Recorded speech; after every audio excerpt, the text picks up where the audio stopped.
Hello students, welcome to my YouTube channel. और आज हम लोग बहुत ही इंपॉर्टेंट इशू पर बात करने वाले हैं, तो वीडियो को अंत तक देखें। ये आपके लिए, अगर आप स्टूडेंट लाइफ से बिलोंग करते हैं, अगर आप स्टूडेंट हैं और गवर्नमेंट जॉब की तैयारी कर रहे हैं और झारखंड से बिलोंग करते हैं, तो ये आपके लिए बेहद ही इंपॉर्टेंट टॉपिक है। तो चलिए वीडियो को शुरू करते हैं। तो मैंने यहाँ पर कुछ डाटा लिखा हुआ है, तो आप लोग में से किसी ने भी अगर एक्साइज कांस्टेबल का जो वैकेंसी आया अगर उसको देखे होंगे, तो उसकी जो वैकेंसी है वो लिस्ट यहाँ पर मैंने बताया हुआ है, लिखा हुआ है। लेकिन हमारा मैटर ये नहीं, हम लोग आज इस पर डिस्कस करने वाले नहीं।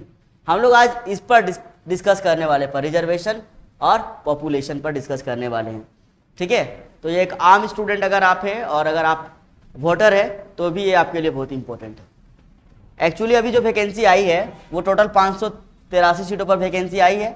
उसमें जनरल के लिए 237 सीट है और एसटी शेड्यूल ट्राइब के लिए 148 सीट है, शेड्यूल कास्ट के लिए 57 सीट है, ईबीसी 1 यानी कि अत्यंत पिछड़ा वर्ग, जिसको आप कह सकते हैं गरीबी रेखा के नीचे लोग जो रहते हैं, तो वो उसके लिए 50 सीट है। और बीसी अदर बैकवर्ड कास्ट जिसको आप बोलते हैं बीसी, वो 32% है। और ईडब्ल्यूएस जिसको आप बोल सकते हैं इकोनॉमिकली बैकवर्ड क्लास, और ये है आप बैकवर्ड क्लास। दोनों में डिफरेंस, स्लाइटली डिफरेंस।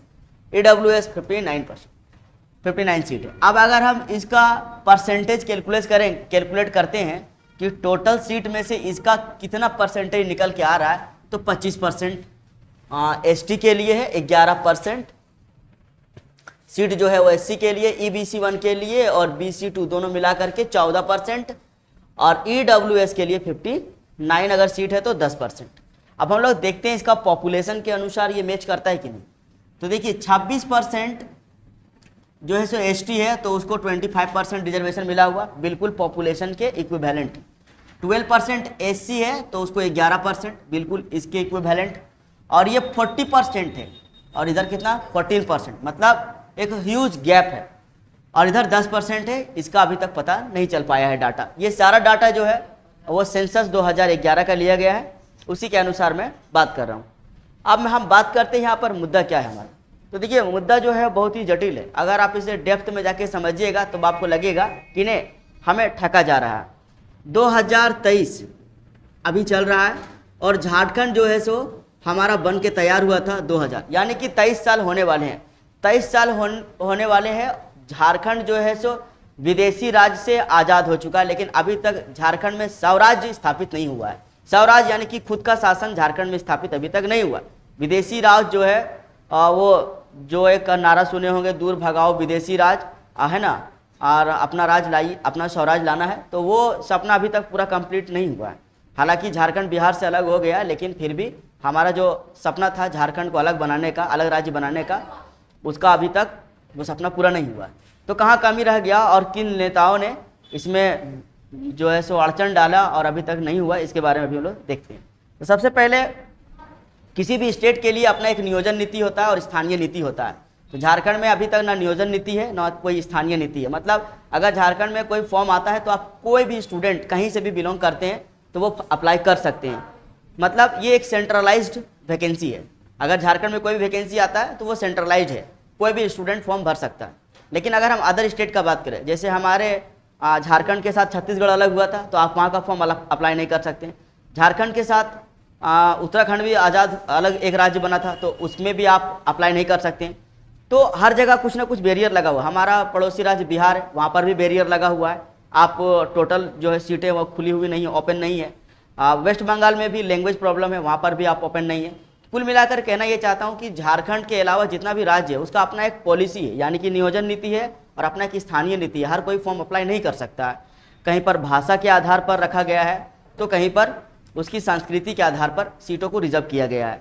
लेकिन हमारे झारखंड जो एक संस्कृति के राज्य है और हमारा अपना खुद का भाषा है, उसके बावजूद भी झारखंड का ना नियोजन नीति है ना कोई स्थानीय नीति है, जिसकी वजह से बाहरी छात्रों का सिलेक्शन हो जाता है। अभी टीचर्स का कुछ दिन पहले 2016 का जो टीचर का वैकेंसी था उसका 2023 में क्लियर किया। तो आप गोड्डा का जब आप सीट देखेंगे तो लगभग 90% जो लोगों का सिलेक्शन हुआ वो उत्तर प्रदेश और बिहार का हुआ, झारखंड के लोगों का सिलेक्शन नहीं हुआ। और इसे हमारे नेता लोग, हमारे विधायक लोग, सांसद लोग सब देख रहे हैं। उनकी आंखों के नीचे, मतलब हमारी विधानसभा के नीचे, हमारे राज्य के जो हाई कोर्ट है, उच्च न्यायालय, उसके नीचे ये सारा काम हो रहा है। लेकिन कोई भी, किसी को भी कोई ऐतराज़ नहीं है। क्योंकि वो लोग नेता है और नेता जो है सो वो अपना वोट देख रहे हैं। अब बताते हैं उसको फ़ायदा क्यों हो जाता है। अगर ये इतना मतलब हम लोगों के साथ नाइंसाफ़ी हो रहा है तो फिर लोग उसे वोट क्यों दे देते हैं। तो एक्चुअली जो हमारा अब जो वोटर्स है, तो गांव में जो है ग्रामीण वोटर्स जो है उनको ये सब पता नहीं होता है कि क्या रिजर्वेशन का पॉलिसी चल रहा है, और ग्रामीण वोटर्स जो है वो क्षेत्रीय पार्टी पर ज़्यादा भरोसा करते हैं। तो कांग्रेस पार्टी अभी जो है सो सरकार में नहीं, वो एक अलाय है, लेकिन उसका कोई भी बात जो है सो नहीं चलता है, उसका कोई भी विजन यहाँ पर नहीं चल रहा है। जो भी चल रहा है वो हमारा क्षेत्रीय पार्टी का चल रहा है। तो क्षेत्रीय पार्टी किस तरीके से गलत कर रही है उसको देखते हैं। तो अब यहाँ पर बात आता है एक अलग कम्युनिटी का, माइनॉरिटी का हम बात करते हैं, माइनॉरिटी का, इसके साथ कैसे नाइंसाफ़ी हो रहा है उसको देखते हैं। वैसे तो अगर आप सेंट्रलाइज स्कीम देखेंगे तो ओबीसी का अपना एक कमीशन है, और उस कमीशन के तहत ओबीसी को 27% रिजर्वेशन मिलता है। अगर आप सेंट्रल गवर्नमेंट का कोई भी फॉर्म भरते हैं तो आप 27% रिजर्व सीट देखेंगे ओबीसी के लिए। झारखंड में कितना परसेंट है? 14%, यानी कि 13% सीट यहाँ पर कम है, 13% सीट यहाँ पर कम दिया गया। तो ओबीसी में डायरेक्ट किसको नुकसान हो रहा है? तो जो कास्ट ऑलरेडी पिछड़ा वर्ग में है, यानी कि BC1 और BC2 वाले को डायरेक्ट यहाँ पर नुकसान हो रहा है। अब यहाँ पर सबसे ज़्यादा नुकसान किसको हो रहा है? तो अंसारी और शेख को ज़्यादा नुकसान हो रहा है। क्यों नुकसान हो रहा है चलिए देखते हैं। अगर सेंट्रलाइज्ड स्कीम होता तो उसके तहत अंसारी को 27% रिजर्वेशन मिलता, मतलब 27% रिजर्वेशन का लाभ उठाते। जरूरी नहीं कि सारे अंसारी लोग ही जाते, अंसारी के अलावा जितना भी जाति के लोग जो पिछड़ा वर्ग में है वो सारे लोग फायदा उठाते। शेख जो है उनको ना सेंट्रल के लिए छोड़ा है ना स्टेट के लिए छोड़ा, उसको तो बीच में रख दिया, मतलब उसका कोई माँ बाप नहीं। शेख को के साथ ज़्यादा अन्याय होता। अगर शेख को BC1 से हटा दिया जाता, अगर रिजर्वेशन नहीं मिलता, तो जो शेख है वो फॉरवर्ड कास्ट में आता, और फॉरवर्ड कास्ट में आने के बाद उसको EWS का रिजर्वेशन मिलता 10%।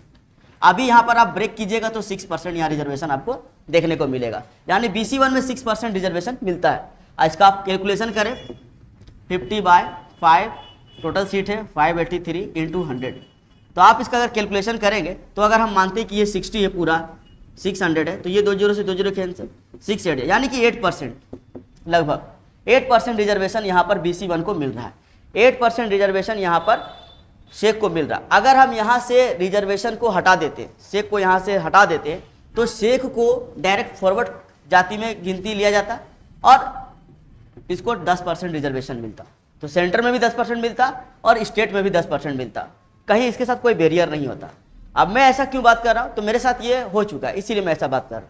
2019 में मैं रेलवे का फॉर्म भरा था, तो उस समय मुझे जो है सो स्टेट गवर्नमेंट के तहत जो मेरी जाति थी शेख, उसको BC1 में नहीं रखा गया था। उस समय रघुवर दास जो थे मुख्यमंत्री थे, तो हमारी जाति को उसमें काउंट नहीं किया गया था, तो हम EWS के लायक थे। उस समय मिस्टर नरेंद्र मोदी जो हमारे देश के प्रधानमंत्री थे, वो फॉरवर्ड लोगों के लिए 10% रिजर्वेशन दिए थे, तो हम इस पर 10% में आते थे।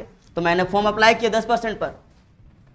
उसके बाद रेलवे का एग्ज़ाम नहीं हो रहा था किसी कारणवश, तो लॉकडाउन चल रहा था, ये सब जो भी मैटर था। तो हमने क्या किया, स्टेट गवर्नमेंट का फॉर्म आया।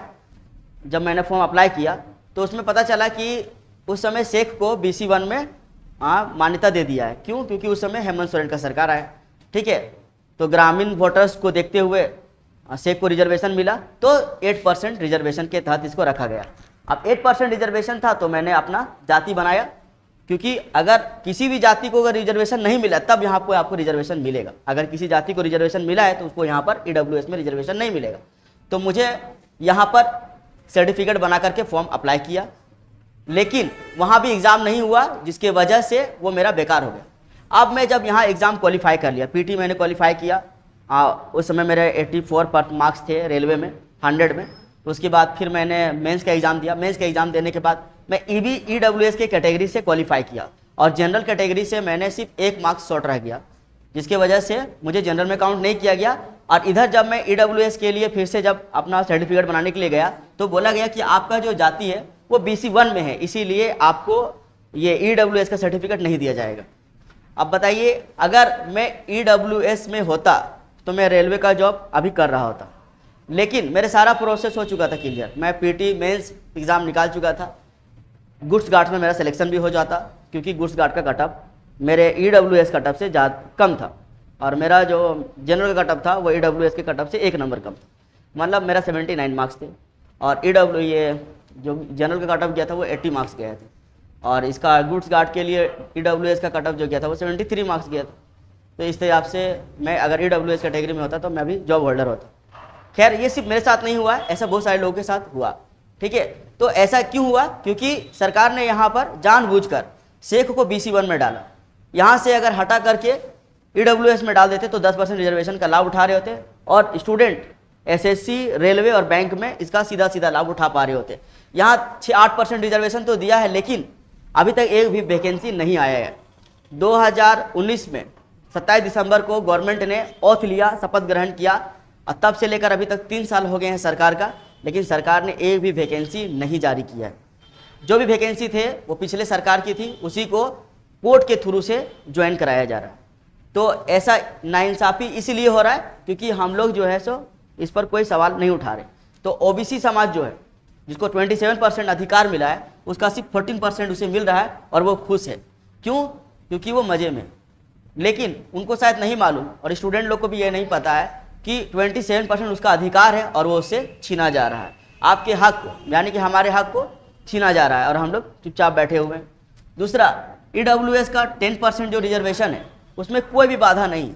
सेंटर में भी 10% है, यहाँ भी 10% है। यहाँ पर अपनी कम्युनिटी के हिसाब से ठीक रिजर्वेशन दिया गया। यहाँ पर इसके कम्युनिटी जो OBC कम्युनिटी है, मंडल कमीशन के तहत जो बनाया गया था, जो हंगामा हुआ था, उसके तहत हमें 27% मिलना चाहिए, लेकिन 14% ही मिल रहा है। तो इसके बारे में आपका क्या राय है, आप कमेंट बॉक्स में कमेंट करें। और अगर मेरा जो उठाया गया मुद्दा था, जिस पर मैंने बात की, अच्छा लगा तो आप इसे लाइक और शेयर जरूर करें। मिलेंगे नेक्स्ट वीडियो में। Thank you for watching.